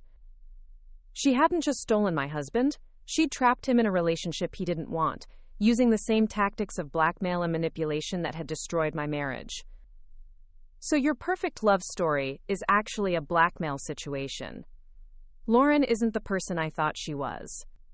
None of this is what I thought it would be. What did you think it would be? I thought Lauren would be grateful to be chosen. I thought she'd be supportive of my ambitions without demanding so much of my time and attention. I thought she understood that my work comes first. Sounds like you wanted a mistress, not a wife. Derek flinched at the bluntness of my assessment, but he didn't deny it. Maybe that's all I'm capable of. Maybe I'm not built for the kind of partnership you wanted. Then you should have figured that out before you married me. You're right. I should have. I'm sorry, Cassie. I'm genuinely sorry for the pain I've caused you. The apology felt sincere, perhaps the first genuine emotion Derek had shown since this conversation began. But sincerity didn't erase the damage he'd done or change the choices he'd made. What happens if I take your deal? What happens to Lauren? Lauren faces whatever legal consequences await her. She stole your dress. She committed workplace fraud by lying on her job application. She engaged in a conspiracy to commit perjury. Those are her crimes to answer for. And you get to walk away clean while she takes all the blame. I get to avoid prison while accepting financial responsibility for my mistakes. That seems like a fair compromise. Fair to whom? Derek was quiet for a long moment, staring into his coffee cup like it might contain answers to questions he'd never considered. Fair to you, he said finally. You get everything you're entitled to and more. You get justice in the form of financial compensation. You get to move on with your life without the stress of a prolonged legal battle. What about justice for Lauren's victims? What about consequences for your employees who were passed over for promotions because you were giving preferential treatment to your mistress? Those are secondary considerations. The primary issue is making things right between us. No, Derek. The primary issue is ensuring that people who commit crimes face appropriate consequences. You don't get to buy your way out of justice just because you have money to throw at the problem. So you're refusing my offer? I'm refusing to let you escape accountability for your choices. If you want to offer a generous divorce settlement, that's between you and your attorney, but the criminal charges proceed regardless. Derek's face hardened, the briefly glimpsed vulnerability disappearing behind his familiar mask of cold calculation. You're making a mistake, Cassie. I'm offering you a way out of this mess that benefits everyone. If you refuse, if you insist on pressing charges, I'll fight you every step of the way. I'll drag this out for years, tie up your assets in litigation, make your life miserable until you wish you'd taken the deal. There was the Derek I'd married, the man who responded to rejection with threats and intimidation.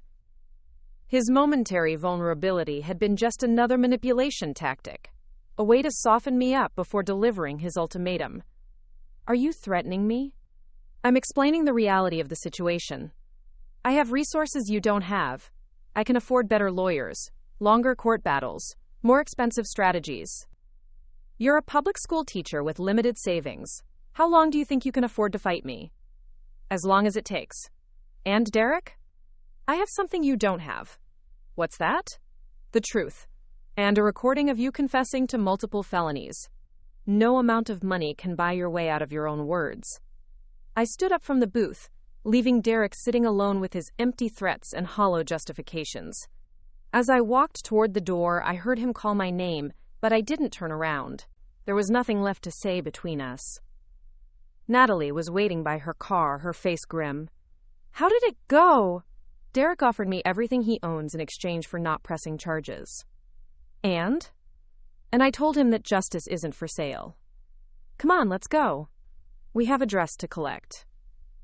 Lauren's apartment building looked different in the late afternoon light. Smaller somehow.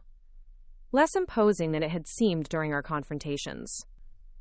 As we climbed the stairs to her door, I felt a strange sense of closure, as if I were completing a journey that had begun the moment I'd found her wearing my grandmother's dress. Lauren opened the door before we could knock, the garment bag containing my dress draped over her arm like a white flag of surrender. Here, she said, thrusting the bag toward me. Take your precious dress. I hope it's worth destroying your own sister over. I accepted the bag carefully. feeling the familiar weight of the gown inside. It's not about the dress, Lauren. It's about what you did to get it. What I did? I fell in love with a man who was already miserable in his marriage. I gave him what you couldn't give him. I made him happy. You blackmailed him into marrying you. Derek just told me about the evidence you've been collecting, the threats you made if he didn't propose. Lauren's face went pale. He told you about that? He told me a lot of things, including the fact that he doesn't actually want to marry you. He's lying. He's trying to save himself by throwing me under the bus. Maybe. Or maybe you're both exactly what you deserve. Two people who built a relationship on lies and manipulation, trapped together by your own dishonesty. I love him, Lauren said, but her voice lacked conviction. You love what he represents. Success, status, the life you thought you wanted. But you don't love Derek any more than he loves you. And you think you did? You think your boring little marriage was some kind of great love story? No, I said, surprising myself with the honesty of it. I don't think Derek and I were meant to be together forever. But at least our relationship was built on honesty and respect, not theft and betrayal. Honesty? Lauren laughed bitterly. Derek was miserable with you from the beginning. He told me so himself. Then he should have ended our marriage honestly instead of starting an affair with my sister. You would never have let him go. You would have clung to him and made his life hell until he gave up and stayed married to you out of guilt.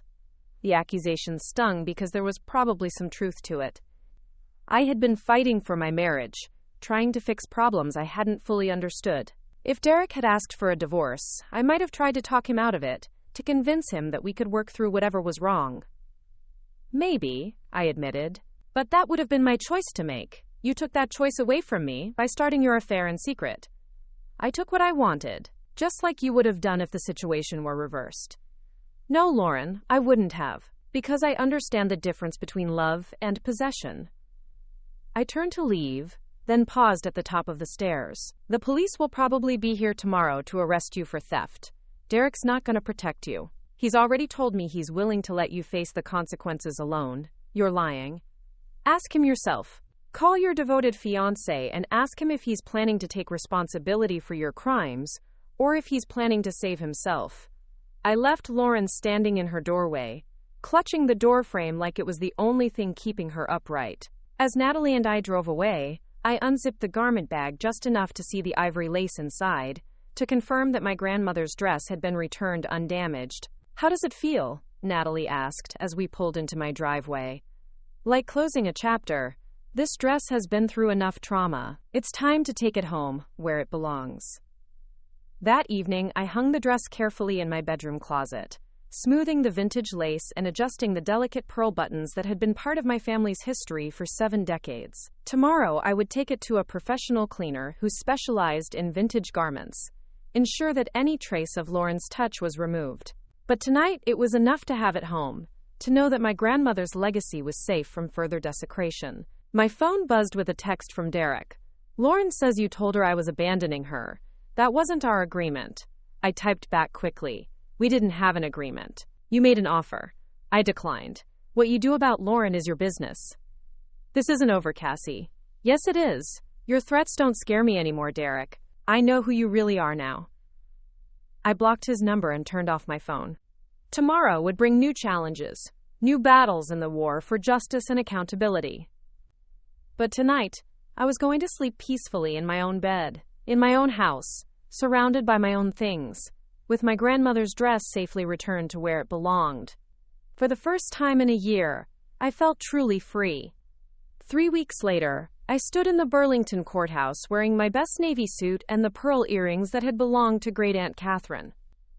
The morning sun streamed through the tall windows, casting long shadows across the marble floor where Lauren sat with her court-appointed attorney, looking smaller and more fragile than I'd ever seen her. The theft charges had been filed within days of our final confrontation. Lauren's arrest had made the local newspaper, a brief item about a Millbrook woman charged with felony theft of family heirlooms. The article didn't mention the affair or the wedding dress specifically, but in a town the size of ours, Everyone knew the details within hours. Derek had kept his word about one thing. He'd abandoned Lauren completely. When she'd called him from jail, begging him to post her bail, he'd refused. When she'd asked him to pay for an attorney, he'd declined. When she'd pleaded with him to postpone their wedding until her legal troubles were resolved, he'd called it off entirely. The man who'd claimed to be desperately in love with my sister had discarded her the moment she became a liability. Lauren was learning the hard way that relationships built on manipulation and blackmail rarely survive the first real crisis. "Ms. Parker," the prosecutor called, and Lauren rose on unsteady legs to approach the bench. Her attorney whispered something in her ear, probably encouraging her to accept the plea deal that had been offered. 30 days in jail, 2 years probation, and full restitution for the value of the dress. It was a generous offer considering the maximum sentence for felony theft in Vermont was 10 years. Judge Morrison was a woman in her 60s with silver hair and kind eyes that had seen decades of family disputes and petty crimes. She reviewed the case file carefully before addressing Lauren directly. "Ms. Parker, you're charged with theft of property valued at over $5,000. How do you plead?" Lauren's voice was barely audible. "Guilty, Your Honor. Do you understand that by pleading guilty, you're admitting that you unlawfully took property belonging to another person with the intent to permanently deprive them of that property?" "Yes, Your Honor. And do you understand that this conviction will remain on your permanent record and may affect your ability to find employment, housing, or other opportunities in the future?" Lauren nodded, tears streaming down her face. For the first time since this nightmare began, she looked genuinely remorseful, though I suspected her regret had more to do with getting caught than with the pain she'd caused. The judge accepted the plea and imposed the agreed-upon sentence. Lauren would report to the county jail the following Monday to begin serving her 30 days. She would also be required to pay me $8,000 in restitution, the appraised value of my grandmother's dress, plus damages for the unauthorized alterations. As we left the courthouse, Lauren's attorney guided her toward a waiting car while Patricia and I walked in the opposite direction. I felt a strange mixture of satisfaction and sadness. Justice had been served, but at the cost of permanently destroying my relationship with my sister. "Any regrets?" Patricia asked as we reached her car. "About pressing charges?" "No." "About losing my sister?" "Yes." "You didn't lose your sister, Cassie. You discovered who she really was. There's a difference." Patricia was right, though the distinction provided little comfort. The Lauren who'd stolen my husband and my dress wasn't a stranger who'd suddenly appeared in my life. She was the same person who'd been my maid of honor, my confidant, my closest family member. I'd simply been too trusting to see her true nature. The divorce from Derek had been finalized the week before Lauren's sentencing. True to his word, he'd been generous in the settlement, giving me the house, a substantial cash payment, and half of his business assets. His lawyer had made it clear that the generous terms were contingent on my agreement not to pursue workplace harassment charges related to his affair with Lauren. I'd accepted the deal, partly because I wanted to move on with my life, and partly because Derek's business was already collapsing under the weight of the scandal. 3 major clients had terminated their contracts when news of the affair became public.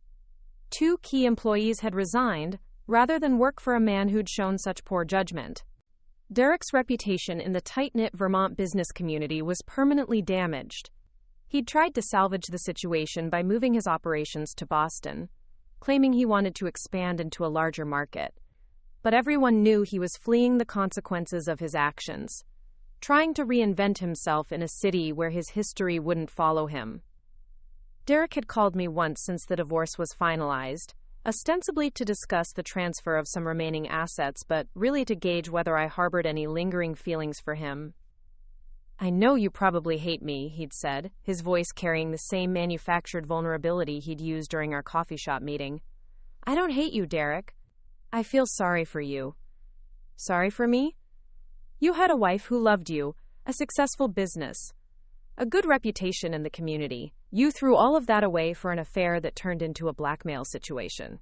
Now you're alone, your business is failing, and you're starting over in your 40s with nothing but money to show for your choices. I have my freedom. Do you? Because from where I'm sitting, It looks like you're running from the consequences of your actions, rather than embracing any kind of meaningful freedom." Derek had hung up without responding, and I hadn't heard from him since. According to mutual acquaintances, he'd sold his house in Millbrook and moved to Boston permanently. Hamilton Marketing Group had officially closed its Vermont offices, leaving 12 employees to find new jobs in a competitive market. The collateral damage from Derek and Lauren's affair extended far beyond my broken marriage. Families who'd depended on those jobs were struggling.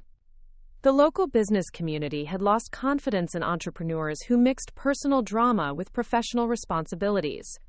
Even my parents were dealing with shame and embarrassment over Lauren's criminal conviction. But from the wreckage of their betrayal, something unexpected had emerged. Clarity about who I was and what I wanted from life. Teaching had always been my passion, but during my marriage to Derek, I'd started to doubt whether my career was ambitious enough, whether I should be trying to build something bigger and more lucrative.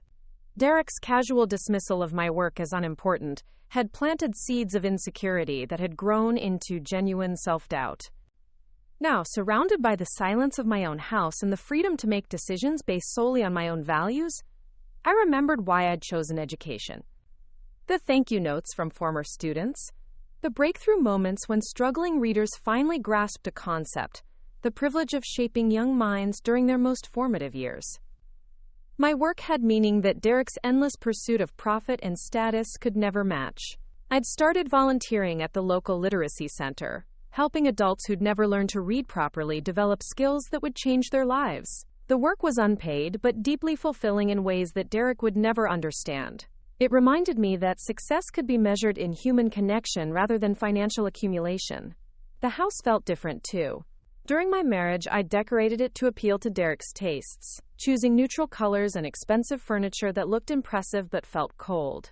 After he moved out, I'd slowly begun transforming it into a space that reflected my own personality. Warm colors, comfortable furniture, books everywhere, plants that turned the living room into a small indoor garden. Natalie had helped with the renovation, spending weekends painting walls and rearranging furniture while we talked through the emotional work of rebuilding my life. She'd been my constant companion through the worst of it, never judging my decisions or pushing me to move faster than I was ready to go. "You're different," she'd observed one evening as we sat on my newly decorated porch, watching the sunset paint the Vermont mountains in shades of gold and purple. "Different how?" "Stronger, more sure of yourself. Like you finally figured out who you are without someone else's expectations defining you." She was right. For most of my adult life, I'd shaped myself around other people's needs and desires. With my parents, I'd been the responsible daughter who never caused trouble. With Derek, I'd been the supportive wife who prioritized his ambitions over her own. With Lauren, I'd been the trusting sister who never questioned her motives. The betrayal had shattered those roles, forcing me to discover who I was when I wasn't trying to please everyone else. The woman who'd emerged from that wreckage was someone I actually liked. Independent, confident, capable of standing up for herself when necessary. My grandmother's dress had been professionally cleaned and restored to its original beauty. I'd had it carefully preserved and boxed, ready to pass down to the next generation when the time came. But I'd also made a decision that would have surprised the woman I'd been a year ago. I was keeping my options open about what that next generation might look like. Marriage and traditional family structures weren't the only paths to fulfillment. I was 31 years old, financially secure, professionally satisfied, and personally content. If the right relationship came along someday, I'd be open to it. But I wasn't going to organize my life around the assumption that I needed a husband to be complete. The pearl earrings, on the other hand, I wore regularly. They'd become a symbol of the strength that ran through the women in my family. A reminder that love was worth fighting for, but only when it was real and reciprocal. 6 months after Lauren's sentencing, I received an unexpected visitor. I was grading papers on my porch when a familiar car pulled into my driveway. Lauren stepped out, looking healthier than she had in court, but carrying herself with a new humility that was completely foreign to the sister I'd grown up with. "Hi, Cassie." "Lauren." I set down my red pen but didn't invite her to sit down. "How was jail?" "Educational." She managed a weak smile. "I did a lot of thinking about the choices I've made. the people I've hurt. And I came to apologize. Not because my lawyer told me to, or because I want something from you, but because I owe you that much. I studied her face, looking for signs of manipulation or calculation. Instead, I saw something I'd never seen from Lauren before. Genuine shame. I'm listening. I destroyed your marriage and stole something precious from our family. Because I was jealous of what you had. Not just Derek, but your contentment, your sense of purpose, your ability to be happy with a simple life. I wanted those things, but I didn't understand that you can't steal happiness. You have to build it. What are you going to do now? I'm moving to Portland. I found a job at a nonprofit that helps women who've been incarcerated reintegrate into society. The pay is terrible, but the work feels important. That sounds like a good fit for you. I know you'll probably never forgive me, and I understand why, but I wanted you to know that what I did to you changed me. Not just the consequences, but seeing how much strength you found when you stopped letting people walk all over you. I spent my whole life thinking you were weak because you were kind. I was wrong. Lauren got back in her car without asking for forgiveness or trying to rebuild our relationship. She simply drove away, leaving me with the strange sensation that I'd just witnessed the first genuine moment I'd ever shared with my sister. I never saw or spoke to her again, but mutual acquaintances told me she was doing well in Portland, working her way up at the nonprofit and dating a social worker who shared her commitment to helping people rebuild their lives.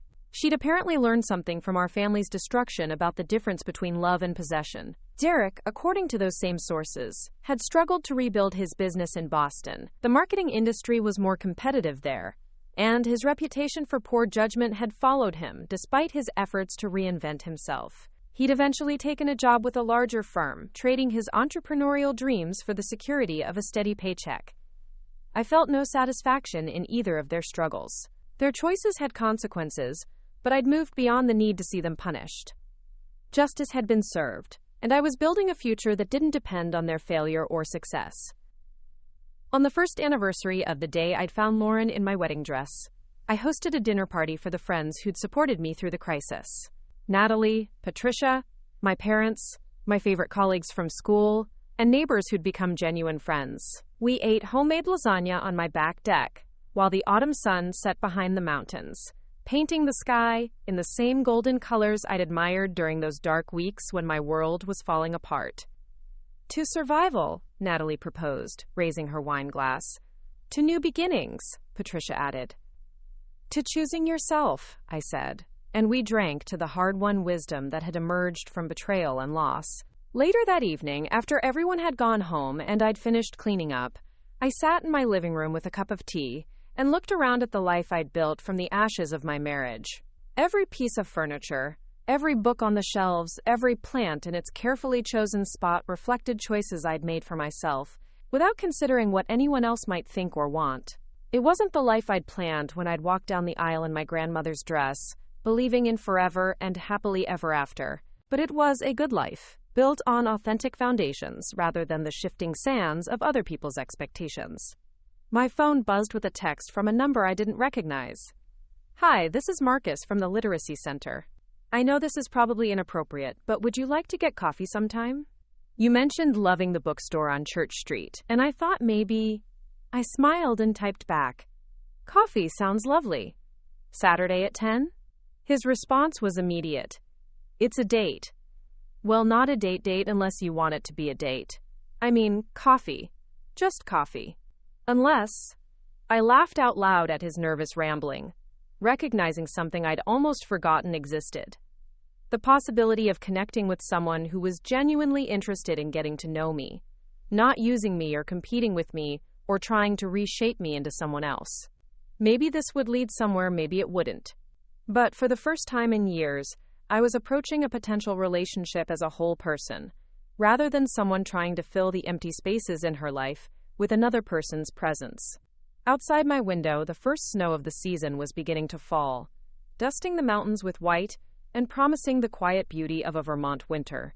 Inside, I was warm and safe and content, surrounded by the peace that comes from knowing exactly who you are and what you're worth. Sometimes the most beautiful chapters of our lives begin when we stop trying to salvage the stories other people wrote for us and start writing our own. My story wasn't over. It was just beginning.